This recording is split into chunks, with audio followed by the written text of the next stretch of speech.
আসসালামু আলাইকুম, সবাইকে শুভেচ্ছা জানাচ্ছি আজকের রেসিপিতে। আলু দিয়ে মুরগির মাংস আমরা সবাই রান্না করে থাকি। কুচি করা নতুন আলু দিয়ে মুরগির মাংসটা মনে হয় খুব বেশি রান্না করা হয় না। আজকে আমি সোনালী মুরগিটা রান্না করছি কুচি করা নতুন আলু দিয়ে। রান্নাটা অনেকটাই সহজ, যারা নতুন রান্না শিখছেন তাদের জন্য খুব কাজে আসবে। আর এই মাংসটা খেতে সাদা ভাতের সাথে খুবই ভালো লাগে। আশা করছি রেসিপিটি সবার ভালো লাগবে।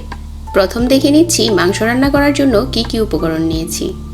এখানে আমি 2-3টার মতো আলু একটু লম্বা করে কুচি করে নিয়েছি। আলুটা কিন্তু খুব বেশি চিকন না, একটু মোটা করে কেটেছি। তারপর হচ্ছে শক্ত যে মুরগিটা, ওই মুরগিটা নিয়েছি, 1/2 কেজির মতো হবে।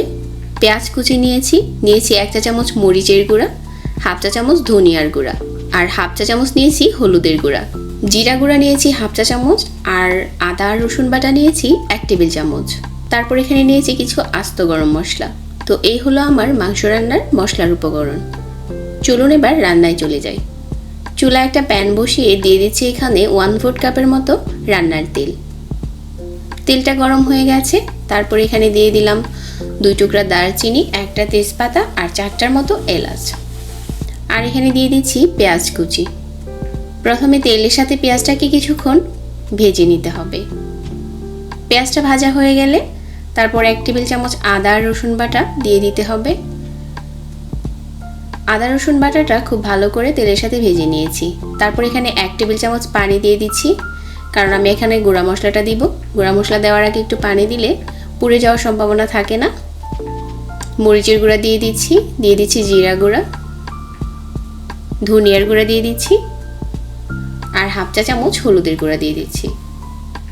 তো এখন সবগুলো মশলা একসাথে আরও কিছুক্ষণ কষিয়ে নিচ্ছি। এই মশলাটা কষিয়ে রান্না করলে রান্নাটা কিন্তু খেতে খুবই ভালো হবে। পরিমাণ মতো লবণ দিয়ে দিচ্ছি। আবারও মশলাগুলো একসাথে মিশিয়ে নিচ্ছি। আর এখানে উপরে দিয়ে দিচ্ছি চিকেন।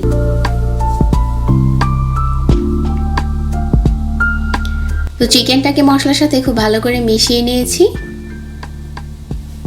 আর কিছুক্ষণ ভেজে নিয়েছি।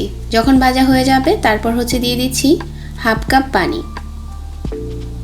আর একদম লো আঁচে রান্না করছি যতক্ষণ না চিকেনগুলো সিদ্ধ হয়ে যাচ্ছে।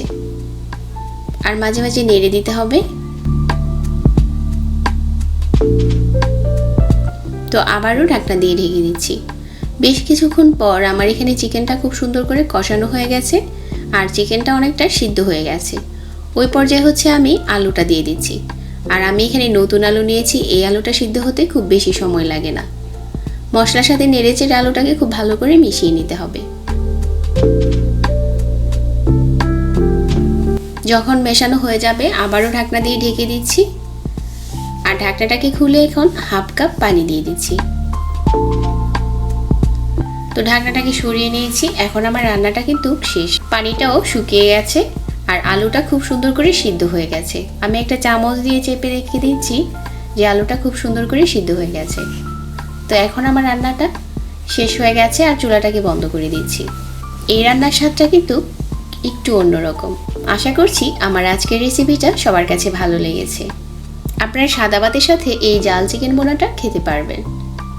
যারা বিশেষ করে নতুন রান্না শিখছেন তাদের অনেক অনেক কাজে আসবে।